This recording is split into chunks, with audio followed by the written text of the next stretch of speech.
Last week, ATSU SOMA flew me out to Arizona to lecture 140 medical students about to take COMLEX. Welcome to day 2 of Purgatory. It was 3 days with 9 hours of one-on-ones and 8 hours of lecture. And I heard the same 5 questions over and over and over again. If you're a DO student staring down level 1, I'm about to answer every single one of those questions because chances are you're asking them too. So here's what happened. ATSU hired me for a 3-day intensive to kick off their students' dedicated study period. Day 1 was 4 hours of lecture on study planning and question strategy. It's the exact stuff that I use with my paid one-on-one students. Day 2 was another 4 hours, but this time we went through high-yield practice questions together. Day 3 was 9 straight hours of back-to-back one-on-ones with students who wanted personalized advice. Seriously, I had to hold my pee for 9 straight hours, but I did it for you guys. Not all heroes wear capes. And here's the thing, after talking to 140 students, patterns started to emerge. The same fears, same misconceptions, the same questions that keep DO students up at night. So instead of letting these questions haunt you in silence, I'm gonna break down the 5 most common ones that I heard, starting with least common and building to the one that almost everybody asked me about. Stick around for that last one because it might save you weeks of unnecessary studying and possibly even $1,000 or so. When should I schedule my practice tests and how many should I take? This one depends on 2 factors. First, can you postpone your exam if your practice scores aren't where they need to be? And second, how many practice tests does your school actually give you? Check out the data that matters. The NBOME published research showing that scoring 450 or higher on a COMSAE correlates with a 97% chance of passing COMLEX. But as a tutor, I see people who fail COMLEX all the time. So I'm a little biased to believe those numbers aren't entirely accurate. So I've made a rule to enhance pass rates even further. I want to see 2 consecutive scores above 450 or as close as humanly possible before I send any of my students into battle. If you can postpone your exam, here's the gold standard approach. Take one COMSAE 1 week out from test day and take another COMSAE 2 weeks out. Then space out the rest over the rest of your dedicated period. Probably one every 2 weeks is good enough, and that'll help you conserve your exams. If you can't postpone,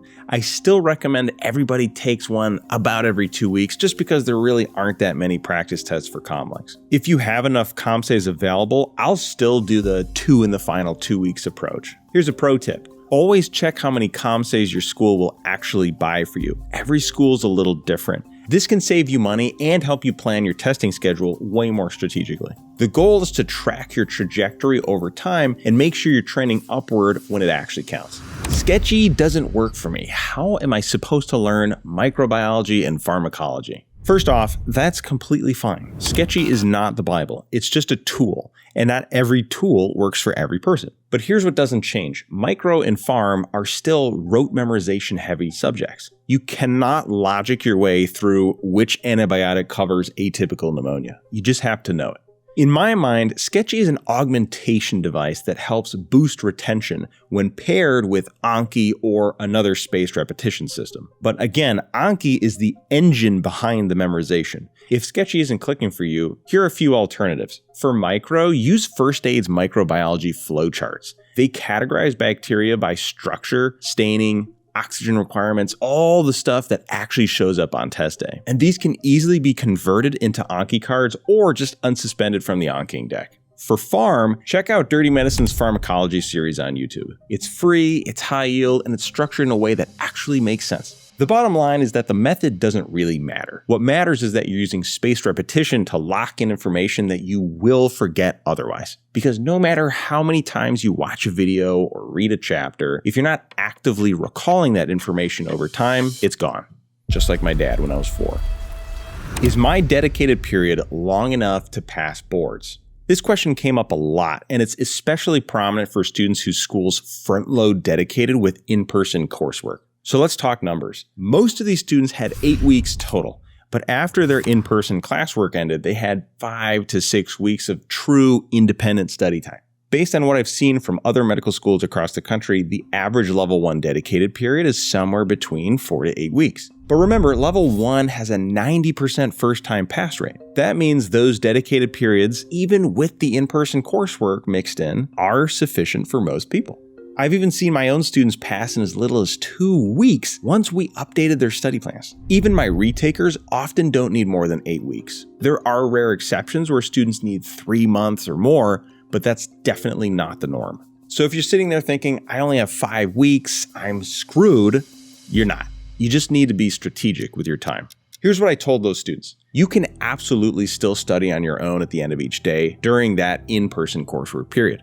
It is difficult, but to be fair, it's kind of like training wheels for what's coming up for you in rotations. You're going to have to study while doing 8, 9, 10-hour days in clinic and in surgery too. Unfortunately, you kind of have to get used to it. So your timeline is probably fine. Your strategy just needs to match it. Speaking of strategy, if you're realizing you need more structure, more accountability, and a community of people who actually get what you're going through, jump on Reddit, the worst place online. Just kidding. Join our free pre-educated school community. That's school with a K because we're cool. Also spelled with a K. It's completely free, and you'll get access to weekly office hours with real DO and MD physician tutors, a growing library of over 100 plus practice question breakdown videos, and a place where you can ask questions and actually get answers, not just crickets. There's no paywalls, no pressure, just support. Links in the description. Now let's talk about the 2 questions that had half the class spiraling. Should I take USMLE or COMLEX first? And how do I study for both? I know, that's kind of a loaded question. Here's what surprised me. About half of the ATSU class was planning on taking USMLE. Half. And I'm sitting there thinking, do y'all really need to? It's okay, I can say y'all, I'm from Texas.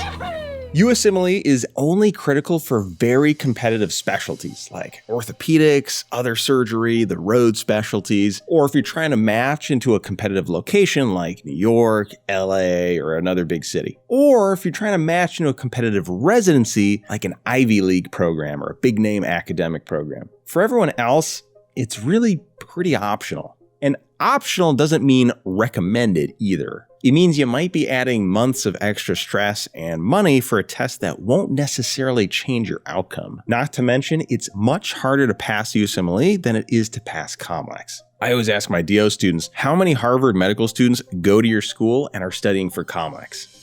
0. They're at Harvard, taking USMLE. Meaning the bell curve is shifted to the right compared to COMLEX. It's a lot harder to pass because of the competition. But let's say you need to take both. How do you study for both of them? Well, the good news is studying for one is definitely studying for the other. COMLEX and USMLE have massive overlap. The only real differences are that COMLEX includes OMM, and it's about 12% of level 1 and 10% of level 2. The other difference is that the question styles are a bit different too. With the new changes coming in May and June of 2026, they're even more structurally similar than ever before. So the real question is, which one should you take first? Well, almost every DO school will tell you to take COMLEX first. Prioritize OMM, get used to the COMLEX style questions, and focus on what you actually need to graduate. And honestly, that's the safest way possible, and which is why I kind of agree with that for most people. I know, right? I'm sounding like a narc at this point. I swear I'm not. I swear I'm not. Here's where I think that's an exception. If you're a gunner and you just absolutely crushed your preclinical coursework, you're crushing your COMSAEs, other practice tests, well, maybe you can get away with focusing on USMLE first, especially if you're historically very good at standardized tests. However, again, most DO students are not historically very good at standardized tests, which is why a lot of us ended up at DO schools in the first place. Again, I can say that because I am a DO. And actually, I took USMLE first. Back when dinosaurs roamed the earth and Hawk Tuah just meant spit shining the surgical equipment once you were done with it, I did almost all my studying in UWorld for USMLE because I wanted to be an orthopedic surgeon. I was close to the top of my class and never had trouble with standardized testing. After USMLE, I had 6 days to prep for COMLEX, and I consumed every OMM question and video on the planet. Shout out to Dirty Med. And that was plenty for a stellar score on both exams. But again, my story is the exception, not the rule. Taking COMLEX first is always going to be the safer play. Master the OMM, get comfortable with the COMLEX logic, and then if you need USMLE, you're already 80% of the way there. The number one question I got asked by 140 osteopathic medical students, the one that had students genuinely panicking. My school has me attending class all day during dedicated. How am I supposed to study for boards? This is tricky because on the one hand, you're right. It sucks. You have limited time, limited energy, and you're watching the clock tick down to test day. But here's a hot take. Try taking notes during your school's lectures and learning from them. Bruh. Is what I would say if I was a narc. Seriously though, not everything your school teaches you is low yield. Try to get in 20 to 40 questions per day on the longer days. Always prioritize Anki or whatever other spaced rep you want to use, no matter where you are in the study process. And on your days off, you got to go all in. Switch to a question-heavy approach with content review sprinkled in. Here's my approach. Prioritize one of two things depending on your situation. And this might sound a little backwards, but if you're historically a very good test taker, like, again, top of your med school class, always nailed standardized exams, you might want to prioritize content review paired with spaced repetition. And this was my actual approach to level 1. I did content review first, then switched to questions for the majority of my prep afterward. I've always been good at standardized test logic, so applying information wasn't a problem for me. For example, when I took the MCAT, I took that Kaplan course for like 3 months, and we did practice questions constantly. Every time we met, it's all we did. My score just never budged. But after the course, I hit the books for 2 weeks, almost exclusively content review with spaced repetition, and my score flew up 11 points. The important feature to note here is that it was content review with spaced repetition practice like Anki. But if you struggled with standardized tests, doing only content review might not be the best approach. You absolutely still need spaced repetition, and you also need to get comfortable with test day logic early. Ideally, you get a bit of question practice and content review early on. But if you're just pressed for time, it's okay to do just 20 questions a day and maybe 30 to 60 minutes of dedicated review. So long as you're putting all of that information in Anki and practicing it daily. Because even at that pace, you are learning. Slower, but you're still learning. And something better than nothing. On days when you have a lighter course load or you get the day off entirely, switch to that question-heavy approach with or without a little more content review. Regardless of which strategy you choose, you must do spaced repetition. Anki, ideally. It's the number one pitfall I see in students who failed COMLEX. And actually, during my time at ATSU, we had to run an entire impromptu Anki tutorial session because there were so many students who had never used it or just didn't know how. I'm talking about students who were weeks away from level 1 who had never opened Anki. And I guarantee, I will die on this hill, I guarantee that saved at least a few people from failing COMLEX. If you don't have a spaced repetition system in place right now, today, stop what you're doing and set one up. I don't care if it's Anki, Quizlet, physical flashcards, or just taking notes and cover them up and quizzing yourself on them. You need active recall practice or you will forget 90% of what you study. And one last thing, even during this compressed timeline, you need to plan 1 day off per week.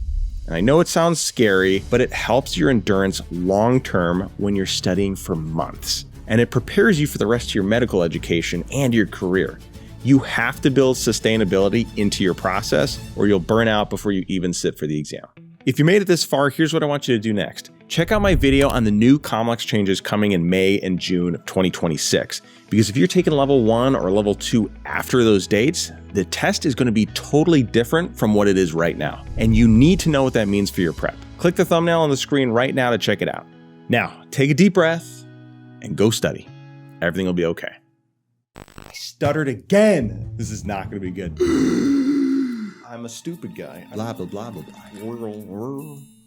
Can you Photoshop like a 10-gallon hat on my head? Maybe do like a yeehaw sound effect and put some horses behind me.